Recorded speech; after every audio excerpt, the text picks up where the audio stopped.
Hey everybody, Jason here. Happy Thursday. Hope you guys are all having a great day. So today we're down a little bit. I did make a couple plays. So one I rolled out, um effectively I rolled out, but I closed my Palantir $28 calls, the ones that I had sold. So if you look at Palantir, it had it's pretty much ripping up. So right around when it was hitting this $28 level, that's when I sold out, or bought them back actually. So I had nine of them. It was basically down $20 a piece, so I took $180-$200 loss on those. Um, and thankfully I did, because it is continuing up. But it's nice to see Palantir. If you guys don't know, this is my second favorite stock to own, and my goal is to own 1,000 shares, which is why I bought $20 leaps, which I plan on exercising. We're finally up a couple grand. We were down $1,500 on much less shares earlier, but I've kept buying them when they were below 26. I just kept purchasing them. So you can see we have six leaps, and that'll be our extra 600 shares. So we'll have a little over 1,000. And then I went ahead and sold the 31s. We're probably down on these guys. Yeah, I grabbed $26. So we're down $100 on those already. I should have just let Palantir run and wait for a decent pullback before I sold them. But $31, I don't think we're gonna rip much up above it. But Palantir does tend to be a meme stock every once in a while, so if that's the case, I'll just end up buying those back for a loss. And then I still do have one $30 call that's expiring next Friday, and we're down $20 on that. So we'll see where that ends up. This one, and these guys are all sold against the leaps and the shares that I own. So I have no interest in letting any of these get exercised on me. I'll just buy them back no matter where they're at, because I want to keep my equity in that company. And I'll do that like pretty close to expiration. So let's see. Other than that, I did sell a Roku play. So I sold a 300 295. I sold two of those, picked up $123 each on those guys, up a little bit. But looking kind of back at Roku, I think we have some support above it. Actually kind of closer, a little bit below the 320s is where I'm seeing it. Yesterday I did roll out my 820 calls, which were expiring this Friday. They were only worth a couple bucks a piece, so I rolled those out to the first. This will probably be the last time that I sell calls against Tesla, at least until after earnings.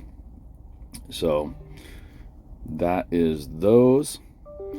Still waiting to see if we have a good Tesla dip. I'm still keeping some cash so I can take advantage of that. But one thing I did look at, I was looking at Apple and thinking about this. So I have a few plays on this. I have some 135 calls on Apple. We're down on these a little bit right now. So we're down a couple $100 total on those guys. But I think when we get over this craziness, come into quad witching, we'll see bounce back up.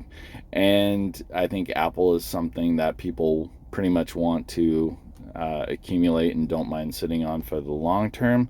So I was thinking maybe I'll start building a position in Apple, get to that 100 share level, and then I can start selling some cover calls on this. So I think now is it's a pretty good time. It's pulled back pretty decently. So what I'm going to do is I'm going to start buying in. So I'm going to scale in a little bit here. And here's what I'm going to do. I'm popping over to the iPhone store. So normally I actually don't use an iPhone. I use a Samsung, and they've skipped a year with their notes, and that's the one that I use. That's why I have this handy little pointer. But normally I would spend $1,000 or whatever a year. So this year, instead of purchasing a phone, what I'm going to do is look at the pro pricing. This might be what I would have bought, something similar. So I would definitely get the Pro Max, and I would get it in silver, and I would probably grab the 256. I don't think they have expandable memory though. Which one would I get? I definitely don't need a terabyte, but it's handy recording these videos. We'll stick with the 256. And I think this would give me the unlocked guy. And do I have a trade-in? Nope, I'm not trading in anything to you guys. So this would come to $11.99. So instead of purchasing a phone, I'm just going to purchase some Apple stock. So we're going to change from shares to buy in dollars, and we're going to spend $11.99 on some Apple shares. There we go. Nope, I don't want to build my portfolio automatically over time.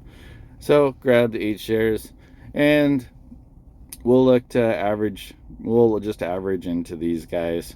Apple, it's not a company that I love, but I think it's pretty solid. So I don't mind holding on to these for quite a bit. And again, after Friday, after tomorrow, quad witching and who knows what else, I think eventually we'll see some upside. And I think that's about it for today, unless I see any other major drops. Of course, specifically, I'm looking for a Tesla drop, but we really, even though we're down $7 today, not really a huge one. We could go ahead and open up one more. That way we start deploying some of our cash, and we will just go a month out, and we'll go ahead and head down to that 660 level, sell the 660, buy the 555, and 10% premium on our collateral sounds fine to me, or a little bit more. We'll see if we can grab 55 bucks. Might have to grab a little bit less. Go ahead and replace that. See if we can get $53. There we go. Grab 53 bucks. So $53 cash, and we still have enough for four or five more, depending on the premium. But we'll see what happens on Friday. I'm pretty excited for Friday and Monday, to be able to see if we get any decent movements. If we do, then we'll definitely take advantage of that and open up some more with some high premium this Friday, tomorrow. So I will be looking at, I'll probably just go ahead and close this guy out, and I will roll these other, what do we have, 19 of these out as well. All right, guys, any questions, let me know. Love you, and let's make a lot of money.